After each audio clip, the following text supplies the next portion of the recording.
যারা এই স্লোগান দেয় তারাই আস্তে আস্তে বাংলা ছাড়তেছে।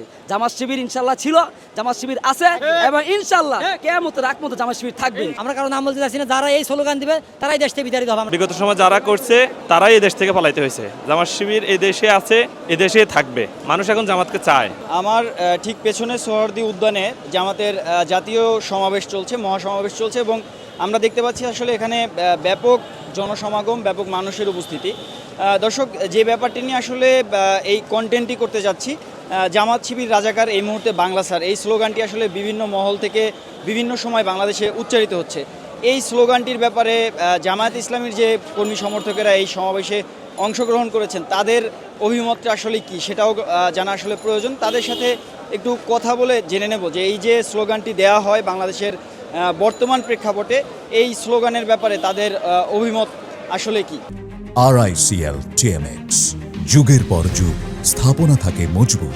একদল করে গেছে আর একদল এটা নিয়ে পুঁজি করে রাজনীতি করার চেষ্টা করতেছে। এটার মূল্য এদেশের মানুষের কাছে নাই। এখন এই 24 পরবর্তী যে বাংলাদেশ আমরা বিনির্মাণ করছি, এই বাংলাদেশে রাজাকার এই শব্দের কোনো মূল্যই নেই। এখন এইটা এখন একটা অহংকারের নাম। তুমি কে আমি কে, রাজাকার রাজাকার, এই একটা স্লোগান দিয়ে এই 24 পরবর্তী আমাদের দেশটা আমরা ফ্যাসিবাদ মুক্ত করেছি। এই স্লোগানের ব্যাপারে আমাদের অভিমত হচ্ছে যে তারা আমাদের পায়ে পাড়ায় জড়া করা, এছাড়া আর কিছু না। সারা দেশের মানুষ দেখতেছে, পুরা জাতি দেখতেছে, খাওয়ার কারণে আমাদের উপর অত্যাচার করার কারণে, মানুষের উপর জুলুম নির্যাতন করার কারণে, পেশিবাদী করার কারণে আমরা এক দলকে ঠেকাইছি। এখন আমরা দেখছি আবারও সেই রাস্তা দখল হচ্ছে, টেন্ডারবাজি হচ্ছে, আবারও সেই চাঁদাবাজি হচ্ছে, আবারও সেই স্ট্যান্ড দখল হচ্ছে, আবারও বিভিন্ন জায়গায় মানুষ খুন খারাপের শিকার। সুতরাং আমরা তো দেশ স্বাধীন করছি এই হত্যাকাণ্ড শিকার হওয়ার জন্য না, এই বিশৃঙ্খলার জন্য আমরা দেশ স্বাধীন করি নাই। তারা যাতে এইভাবে অত্যাচার না করতে পারে, মানুষের উপর জুলুম না করতে পারে, মানুষ যাতে শান্তিতে বসবাস করতে পারে, সেই পরিকল্পনা হাতে নিয়ে আমরা মানুষের কাছে এই দাওয়াত পৌঁছাচ্ছি যে আমরা শান্তি কায়েম করতে চাই, দেশের মানুষ যাতে সুন্দরভাবে শৃঙ্খলভাবে থাকতে চায়, মানুষ যাতে মানুষের অধিকারগুলো পেরে চায়। এই স্লোগান আওয়ামী লীগ দেওয়ার কারণে আজকে আওয়ামী লীগ ধ্বংস হয়েছে। যখনই তাদের ওই যে বাটা পড়ছে এবং তারা খুন খারাপি করতে পারতেছে না, তারা লুটতারাজ করতে পারতেছে না, চাঁদাবাজি করতে পারতেছে না, এই জন্যে তারা এখন আমাদের বিপক্ষে লাগছে। ভাই, এই স্লোগান দেওয়ার জন্য আমাদের 100,000 দেশ থেকে বিদায় হয়েছে।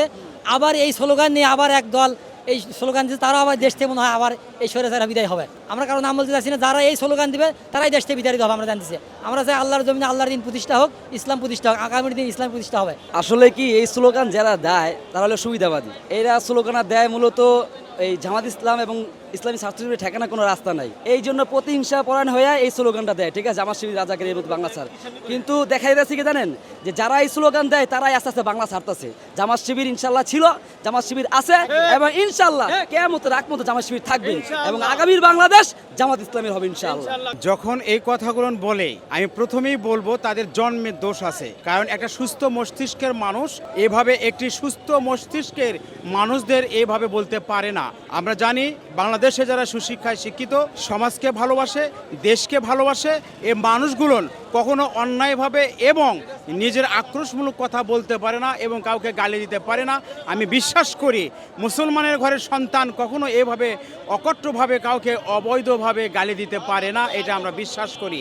একমাত্র বাংলাদেশে যে মানুষগুলো কখনো নেশার সঙ্গে জড়িত নয়, টেন্ডারবাজির সঙ্গে জড়িত নয়, ছিনতার সঙ্গে জড়িত নয়, চাঁদাবাজির সঙ্গে জড়িত নয়, এই মানুষগুলো কর্মুঠে তারা ছাত্র শিবির এবং জামাত ইসলাম প্রত্যেকটা মানুষ তারা কর্ম করে এবং সেখান থেকে বাংলাদেশকে একটি শান্তিপ্রিয় দেশ হিসেবে দেখতে চায়। যারা বিএনপি, আওয়ামী লীগ সহ অন্য অন্য দলগুলো এরা সন্ত্রাসবাস, চাঁদাবাজ, তারা টেন্ডারবাজ, তারা দেখবেন মেজরিটি মানুষগুলো তারা কর্ম করে না, বিভিন্নভাবে মানুষের পকেটের টাকা কিভাবে নিতে হয় সেটা তারা চেয়ে থাকে এবং সেই শিক্ষায় তারা পেয়েছে, এটাই আমি মনে করি। জামাত শিবির রাজাকার এই মুহূর্তে বাংলা ছাড়, এগুলো তো আসলে পুরাতন বলি। বাংলাদেশের মানুষ বা ছাত্র সমাজ বর্তমানে এগুলোকে টোটালি পাত্তা দিচ্ছে না। যারাই এই অপরাজনীতিগুলো আগে পরে করছে তারাই আসলে বাংলাদেশ থেকে বিতাড়িত হয়েছে। তা আমরা চাই না যে আসলে নতুন করে কেউ পুরানো রাজনীতি আবার বাংলাদেশে চালু করুক। এটা টোটালি আমরা সাধারণ স্টুডেন্ট হিসেবে হোক বা এজ এ জামাতের একজন সমর্থক হিসেবে আমরা নিজেরাও তো এই প্রজন্মের, তো আমরা জামাতের কাছে এমন কোনো কিছু দেখি নাই যে যেই কাজের কারণে জামাত শিবিরকে বাংলা ছাড়তে হবে। তো যারা এই কথাগুলো বলে তাদেরকে আমরা কোনো হুঁশিয়ারিও দিতে চাই না বা তাদেরকে নিয়ে আসলে আমরা কোনো মন্তব্য করতে চাই না। তবে তারা যা করতেছে এটা তাদের জন্য শুভকর নয়। এটা ছাত্র সমাজ এখন আর অ্যাকসেপ্ট করতেছে না।